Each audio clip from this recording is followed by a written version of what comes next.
So welcome to another unboxing video from theplayersaid.com. My name's Alexander, and today we are taking a look at D-Day at Saipan from Decision Games. Now this is a game I did not know was coming out. We were at WBC and I just happened to see it, and it was like, oh, amazing, another one, because I really like this series.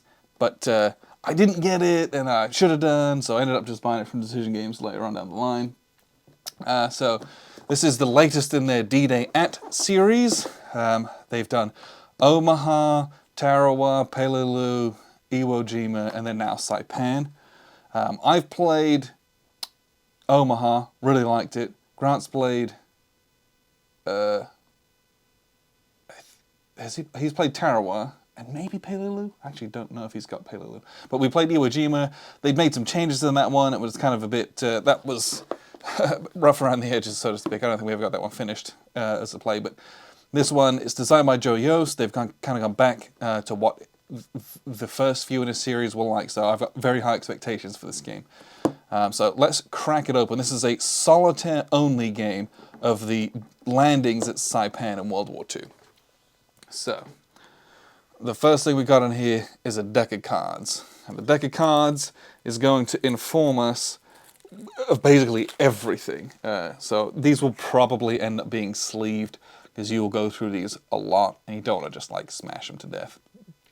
Basically you're going to flip cards and you're going to refer to certain items on it, and you're going to flip more cards. So there's all these different lines of who's landing, if there's drift or no drift, all sorts of different counterattack triggers, who's going to activate from the Japanese sides of things, who you're allowed to activate as the US Marines player. So that's kind of what these are. Oh, we got a nice little play aid as well. That's kind of nice. Very small. Hopefully you've got your magnifying glasses after that.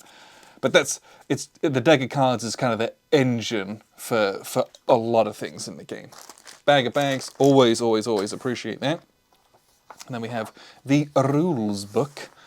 So the rules, let's see, we have...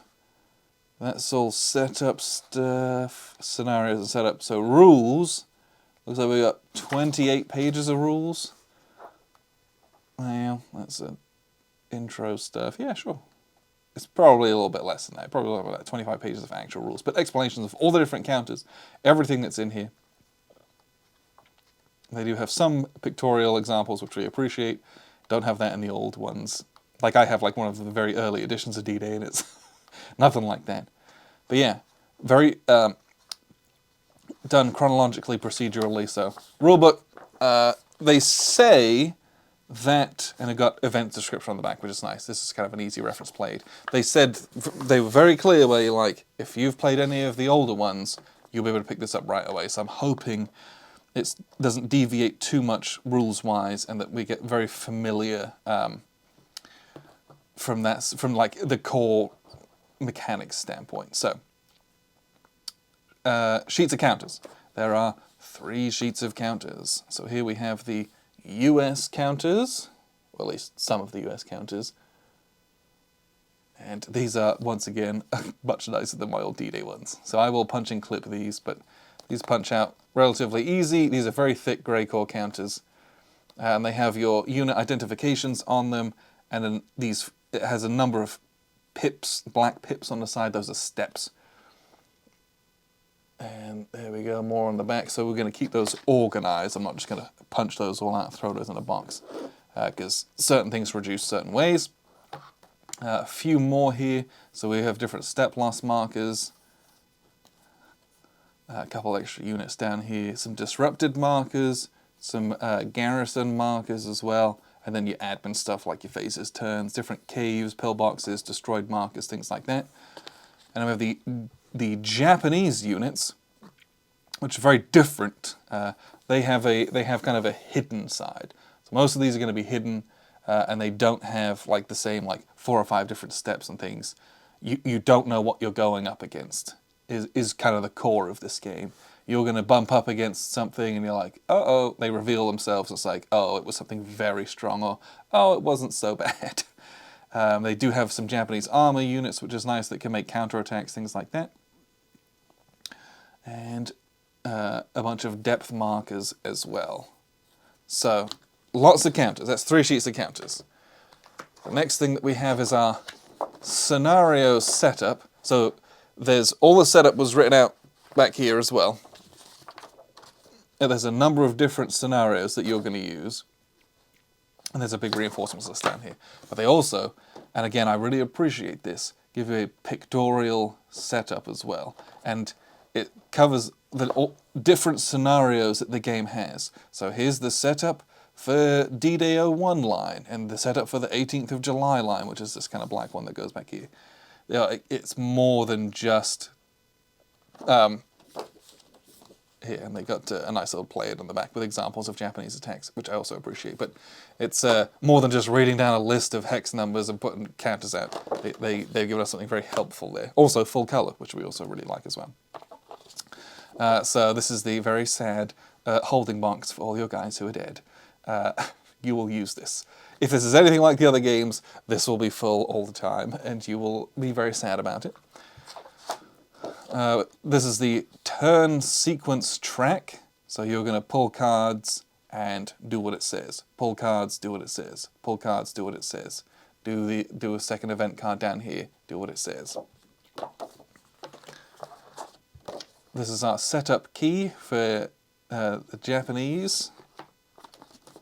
And then we have a charts and tables, which is dual-sided. Turn track, as well as a general records track for the US, and then the Japanese reserve pool. More kind of play aid. So this is raid check and resolution, what that looks like with all the different cases. But then also their fire/action summary. So when you pull those cards, hey, it's going to do these things in this priority.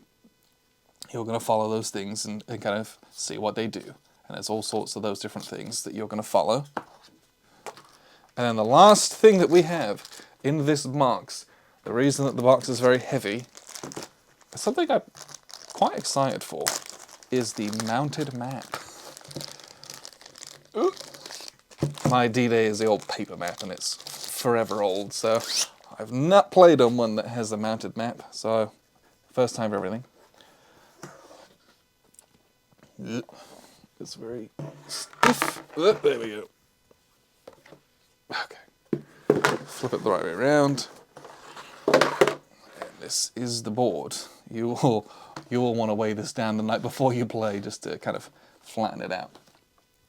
But this is the board, and at first you might say, "Oh, that's lots of colours," and the truth of the matter is, it is. And so the colours, you'll note, all correspond to these different action markers down here, and that's who's going to kind of activate which of these. All of the green areas are going to open fire, and then these green dots that surround all these green areas is their field of fire. And it might seem a lot at first, but once you start playing it, it's very helpful and fairly intuitive as well. And when you look at spots like this that have 4 or 5 different colors in them, those are extremely heavy crossfire zones with devastating fire. Whereas something, like kind of these are all bad examples. Kind of over here, for example, you're only getting fire in from one area. So if your guys are kind of in there, it's less likely they're going to come under fire, for example. But this is the map. I actually really like the color scheme on this. I feel like, I could be wrong, I haven't played the other one in a while, but I feel like this is really nice with the different shallows and the deep water and the bold hex overlay on it. This is not unappealing as far as these games go. So anyway, D-Day at Saipan, brand new from Decision Games. I had to buy it from their website because everywhere else that did have it or had it was sold out. So check this out if this is something you're interested in.